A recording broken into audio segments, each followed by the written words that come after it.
En el verano del año 216 a.C., comenzó uno de los conflictos más épicos y decisivos de la historia antigua. La Segunda Guerra Púnica, una confrontación titánica entre Roma y Cartago. En esta guerra, nacida del resentimiento cartaginés tras su derrota en la Primera Guerra Púnica, la República Romana enfrentó uno de los días más oscuros de su historia. En las llanuras de Cannae, dos ejércitos colosales chocaron, dejando un legado que cambiaría el curso de la guerra y marcaría el nombre de Aníbal para siempre. En el centro de esta contienda emergió la figura de Aníbal Barca, un comandante cartaginés cuya audacia y genio militar lo convirtieron en uno de los estrategas más legendarios de la historia. Desde su juramento de odio eterno hacia Roma siendo niño, según la tradición, Amílcar, padre de Aníbal, hizo que su hijo, de apenas 9 años, pronunciara un juramento solemne antes de acompañarlo en su campaña hacia Hispania. Frente a un altar sagrado, Aníbal prometió a su padre odio eterno hacia Roma y dedicó su vida a luchar contra el enemigo que había humillado a su patria. Aníbal lideró a su ejército en una marcha increíble a través de los Alpes, sorprendiendo a los romanos y sembrando el caos en Italia. Por el lado romano, se destacaron los cónsules Lucio Emilio Paulo y Cayo Terencio Varrón, quienes en el fatídico año 216 a.C. asumieron el mando de un ejército colosal para enfrentarse a Aníbal en la llanura de Cannae. Emilio Paulo, un veterano cauto y experimentado, encarnaba la prudencia en el campo de batalla. Por el contrario, Varrón, de carácter impetuoso y confiado, representaba el ímpetu de Roma por aplastar a su enemigo a cualquier costo. Esta combinación de ambición, rivalidad y estrategias opuestas marcó el preludio a una de las batallas más devastadoras de la antigüedad, en la que no solo se decidirían los destinos de ambos ejércitos, sino también el futuro de dos imperios. Vamos a poner en contexto la situación en ese momento. La Primera Guerra Púnica, 264 a 241 AC, fue el primer gran conflicto entre Roma y Cartago, dos potencias emergentes que luchaban por el control del Mediterráneo occidental. El detonante fue la lucha por el control de la isla de Sicilia, estratégica para el comercio y el dominio militar. Roma apoyó a los mamertinos, un grupo mercenario que había pedido ayuda para enfrentarse a los cartagineses y siracusanos.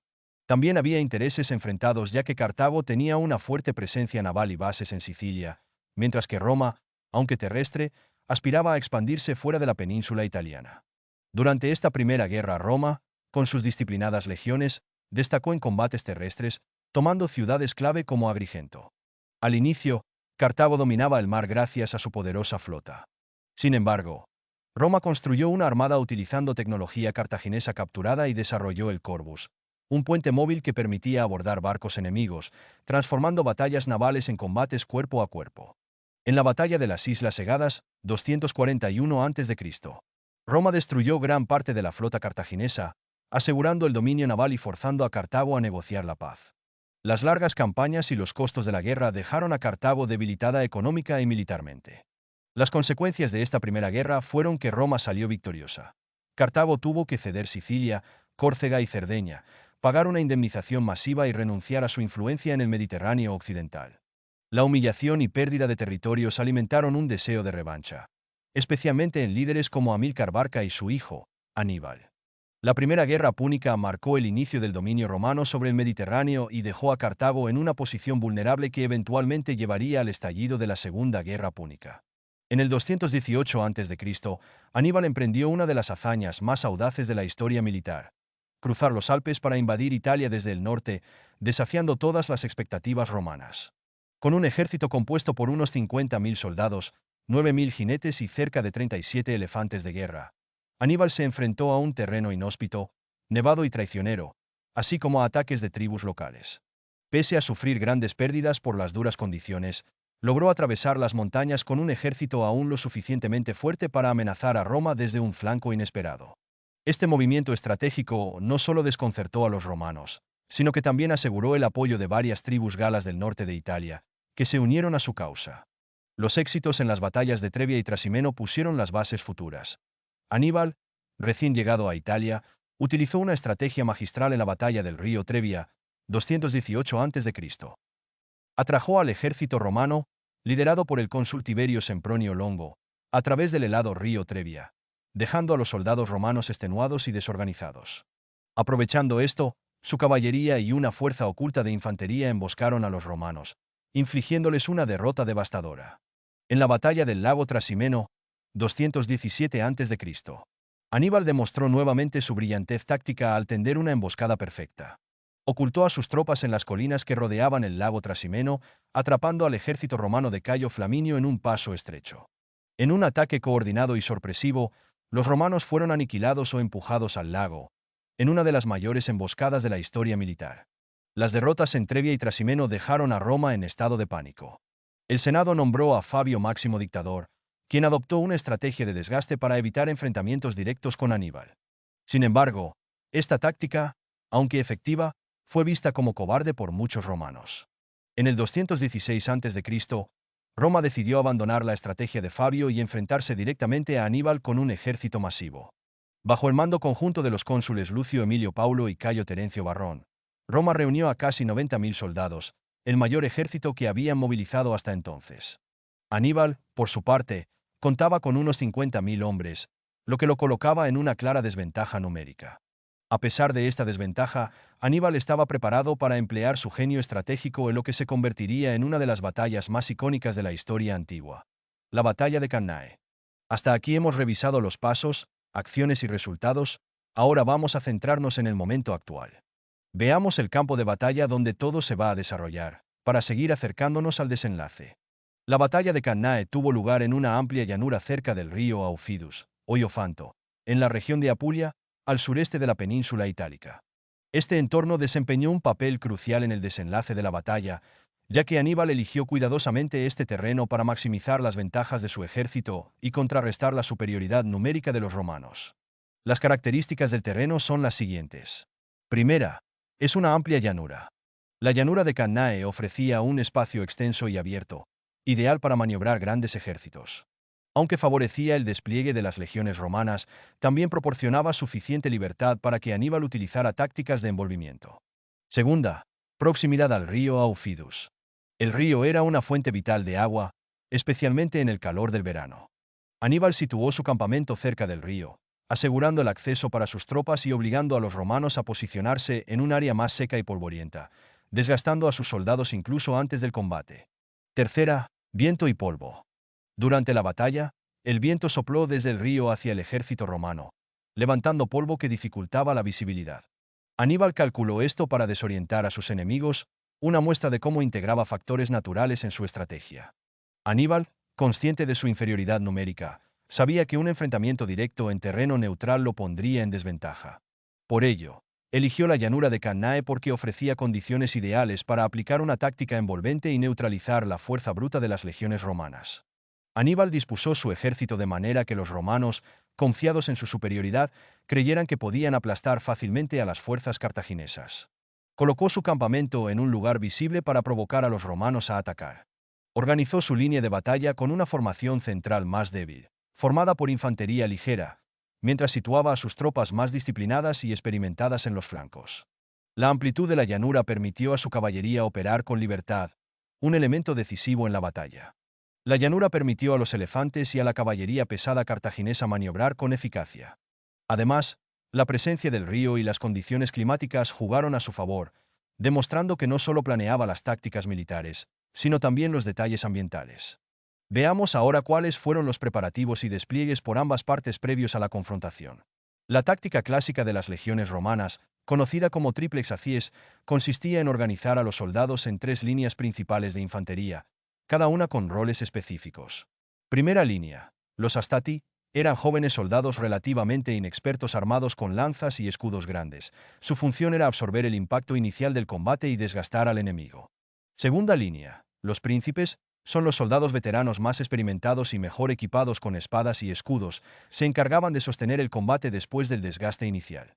Tercera línea. Los triarii, los más veteranos y reservados para situaciones críticas, actuaban como refuerzo de última instancia si las primeras líneas flaqueaban. Además de estas tres líneas, los flancos estaban protegidos por la caballería romana, mientras que tropas ligeras, velites, se desplegaban al frente para hostigar al enemigo antes del enfrentamiento principal. En Cannae, los cónsules Lucio Emilio Paulo y Cayo Terencio Varrón hicieron una modificación importante en el despliegue clásico, concentrando al grueso de sus fuerzas en un bloque central compacto. La razón de esta modificación es que confiaban en que la abrumadora superioridad numérica romana les permitiría quebrar rápidamente el centro de las líneas cartaginesas. Los problemas asociados a este cambio en la formación es que redujo la maniobrabilidad de las legiones, pero no nos adelantemos y sigamos. Aníbal Barca desplegó sus fuerzas de manera innovadora y calculada, diseñando una formación específicamente para contrarrestar la superioridad numérica romana y aprovechar las debilidades de su formación compacta.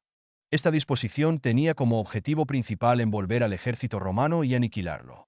La disposición de las tropas cartaginesas fue la siguiente. Por una parte, infantería ligera en el centro. Cebo estratégico. Aníbal situó en el centro de su línea de batalla a la infantería ligera, formada principalmente por tropas aliadas galas e íberas. Estas unidades eran menos experimentadas y estaban peor equipadas que otras partes de su ejército, pero tenían la función de atraer el ataque principal de los romanos. El centro se dispuso en forma de un arco convexo, diseñado para retroceder gradualmente bajo la presión romana y dar la apariencia de que las legiones estaban ganando terreno. Por otra parte, infantería veterana en los flancos del centro. A ambos lados de la infantería ligera, Aníbal colocó a sus tropas más experimentadas, incluyendo veteranos cartagineses y africanos armados con equipamiento capturado en batallas previas. Estas fuerzas estaban preparadas para resistir y mantener la cohesión mientras el centro aparentaba ceder. También estaba la caballería en los flancos. Clave del éxito. Aníbal desplegó su caballería pesada númida en el flanco derecho y la caballería pesada cartaginesa en el flanco izquierdo. La caballería númida, conocida por su velocidad y habilidad táctica, se encargó de hostigar a la caballería romana y mantenerla ocupada. Hay que contar también con la reserva estratégica. Detrás de la infantería ligera, Aníbal tenía unidades adicionales listas para reforzar los flancos o el centro si era necesario, asegurándose de que sus líneas permanecieran funcionales durante el combate prolongado. Comienza la batalla. La maniobra inicial de Aníbal. La mañana del 2 de agosto de 216 a.C. amaneció bajo el calor abrasador del verano italiano. En la vasta llanura de Cannae, los dos ejércitos colosales se enfrentaban cara a cara. Por un lado, las legiones romanas, masivas y confiadas, se organizaban en una formación compacta que parecía imparable. Por el otro, las fuerzas cartaginesas, más pequeñas pero dirigidas por un comandante cuya mente estratégica cambiaría el curso de la historia. Desde el primer momento, Aníbal tenía un objetivo claro: atraer a los romanos hacia el centro de su formación y explotarlo como una trampa mortal. Con cada decisión calculada, el general cartaginés guió el inicio de la batalla como un maestro mueve piezas en un tablero de ajedrez. La maniobra inicial de Aníbal dependía de su infantería ligera, situada en el centro de su línea de batalla. Este grupo estaba compuesto principalmente por soldados íberos y galos, menos equipados y entrenados que el resto del ejército. Sin embargo, Aníbal no los había colocado allí como carne de cañón, sino como el primer paso de su brillante plan. Al sonar los cuernos de guerra, la infantería ligera cartaginesa avanzó hacia las líneas romanas, un movimiento que parecía desafiar toda lógica. ¿Cómo podían esas tropas más débiles enfrentarse frontalmente a las disciplinadas y poderosas legiones? Pero este avance no era un ataque desesperado. Era un cebo cuidadosamente diseñado para despertar la confianza y el impulso de los romanos. Cuando las primeras filas romanas chocaron contra el centro cartaginés, las tropas ligeras resistieron lo suficiente para simular una confrontación seria. Los soldados romanos, animados por la aparente fragilidad del enemigo, intensificaron su ataque. Las filas compactas y densas de las legiones comenzaron a empujar con toda su fuerza hacia adelante, como un ariete humano. Entonces, ocurrió algo inesperado. La infantería cartaginesa comenzó a retroceder. Pero no se trataba de una retirada desordenada ni de un signo de debilidad. Era un repliegue meticuloso, sincronizado al detalle. Los soldados retrocedían paso a paso, manteniendo su formación y llevando a los romanos cada vez más lejos dentro de la trampa que Aníbal había diseñado. Este repliegue tuvo un impacto profundo en la mentalidad romana. Para los cónsules Lucio Emilio Paulo y Cayo Terencio Varrón, parecía que su plan estaba funcionando. Sus tropas avanzaban con éxito, y la línea cartaginesa parecía desmoronarse ante ellos. Esta percepción de victoria impulsó a las legiones a concentrar aún más fuerza en el centro, acelerando su avance. Pero este mismo movimiento los llevaba más profundamente al corazón del campo de batalla, donde la trampa de Aníbal esperaba cerrarse. La concentración de las legiones en el centro hacía que los flancos romanos quedaran cada vez más expuestos, un error que Aníbal planeaba explotar en el siguiente movimiento maestro. Tras atraer a las legiones romanas hacia el centro del campo de batalla con su repliegue calculado, Aníbal Barca dio la señal para la siguiente fase de su plan maestro: la maniobra envolvente. Aquí, la caballería cartaginesa, liderada por el brillante general Asdrúbal, jugaría un papel crucial. En cuestión de horas, La formación compacta y aparentemente invencible del ejército romano se transformaría en un caos sangriento. Desde el inicio de la batalla, Asdrúbal comandaba la caballería pesada cartaginesa en el flanco izquierdo, mientras la caballería ligera númida operaba en el flanco derecho. En el flanco izquierdo, la caballería pesada cartaginesa chocó directamente contra la caballería aliada romana, que estaba menos disciplinada y equipada. En el flanco derecho, los númidas, conocidos por su rapidez y maniobrabilidad, evitaron un enfrentamiento directo con la caballería romana. En lugar de eso, utilizaron tácticas de hostigamiento, atrayendo a sus oponentes lejos del campo de batalla y debilitando su cohesión.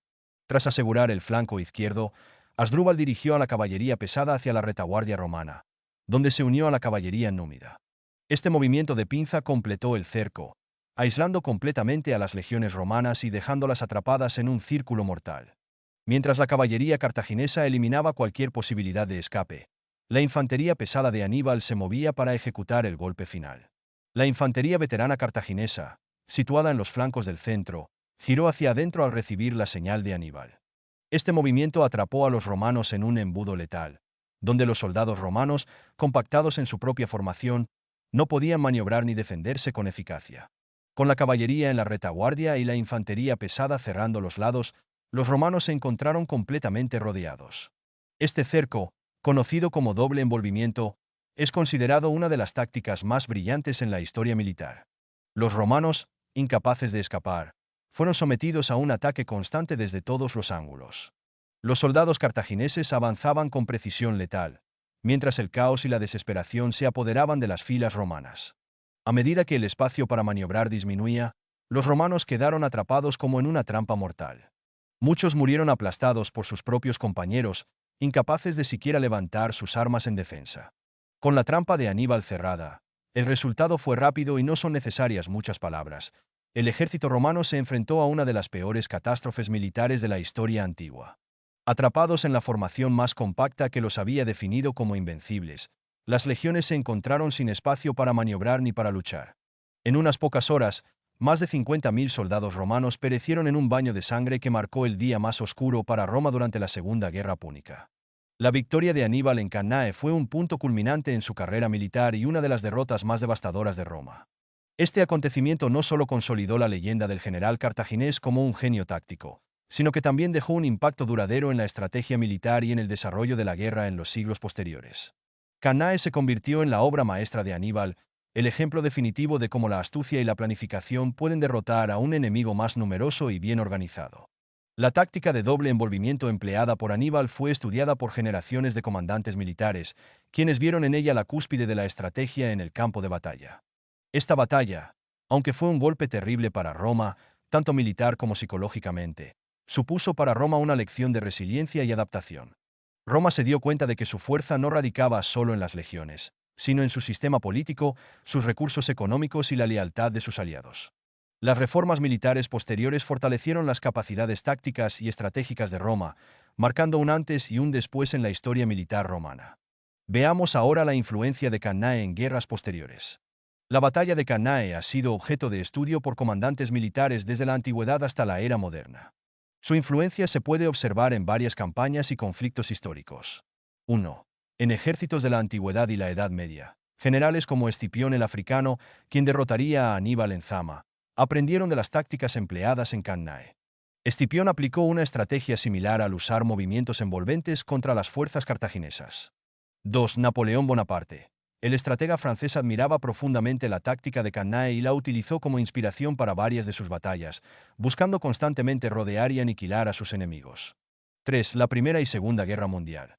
Durante la Primera Guerra Mundial, el concepto de batalla de aniquilación inspirado en Cannae se intentó replicar, aunque las condiciones del combate moderno hicieron difícil reproducir este tipo de táctica.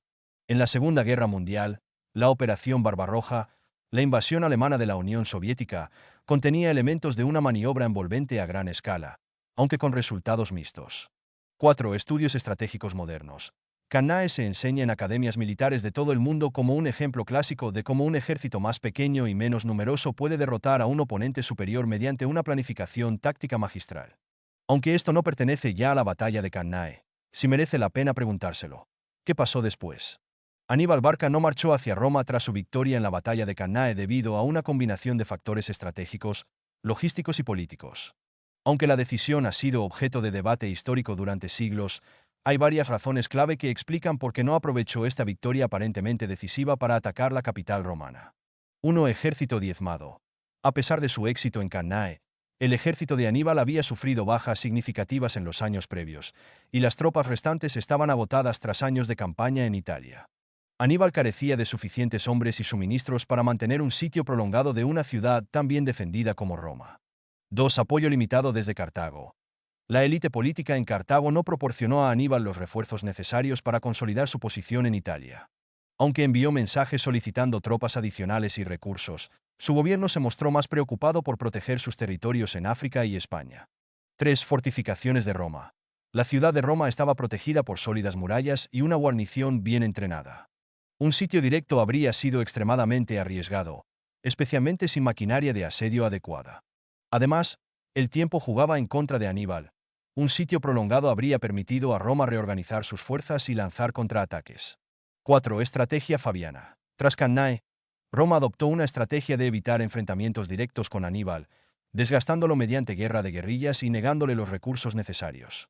Esta estrategia, liderada por Quinto Fabio Máximo, creó una situación en la que marchar sobre Roma no era viable.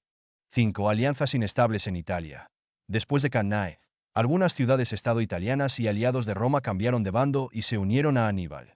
Sin embargo, la lealtad de estas ciudades era débil y dependía de la presencia militar cartaginesa. Aníbal decidió centrarse en consolidar su control sobre el sur de Italia, asegurando recursos y aliados antes de intentar una ofensiva mayor. 6. Presión en otros frentes. Roma continuó luchando en otros escenarios, como España y Sicilia, donde el conflicto con Cartago también requería recursos y atención. Aníbal sabía que un ataque directo a Roma no resolvería la guerra mientras la República siguiera operativa en otros frentes. 7. Guerra de desgaste. Aníbal parecía creer que Roma colapsaría políticamente si sufría suficientes derrotas y perdía el apoyo de sus aliados italianos. En lugar de marchar sobre Roma, su plan era socavar la base de poder de la República gradualmente. Sin embargo, subestimó la capacidad de Roma para reorganizarse y mantener a sus aliados bajo control, incluso después de desastres como Cannae. 8. Un general prudente. Aunque audaz en el campo de batalla, Aníbal era un estratega cauteloso que rara vez asumía riesgos innecesarios. Lanzar un ataque directo contra Roma sin recursos adecuados habría sido una apuesta extremadamente arriesgada, incompatible con su estilo de liderazgo. Al no atacar la ciudad directamente, Aníbal permitió que Roma se recuperara. En los años posteriores, Roma reorganizó sus fuerzas, adoptó nuevas estrategias y finalmente llevó la guerra al territorio cartaginés bajo el mando de Escipión el Africano. Muchos historiadores argumentan que marchar sobre Roma podría haber sido el movimiento decisivo que necesitaba Aníbal, pero también reconocen que las circunstancias logísticas y políticas lo hacían casi imposible. Pero ahora, queremos escucharte a ti. ¿Qué opinas de la decisión de Aníbal de no marchar sobre Roma? ¿Crees que fue una estrategia prudente o un error que selló el destino de Cartago? ¿Y qué otras lecciones crees que podemos aprender de esta batalla, incluso en el mundo moderno? Déjanos tu opinión en los comentarios. ¿Qué batalla histórica poco conocida te gustaría que exploremos la próxima vez? Nos encanta leer y debatir contigo. Si te apasionan las estrategias militares, la historia antigua y las figuras legendarias como Aníbal, no olvides darle like a este vídeo, suscribirte al canal y activar la campanita para que no te pierdas nuestro próximo episodio. Te esperamos en los comentarios para seguir explorando juntos los grandes momentos que dieron forma al mundo. Hasta la próxima.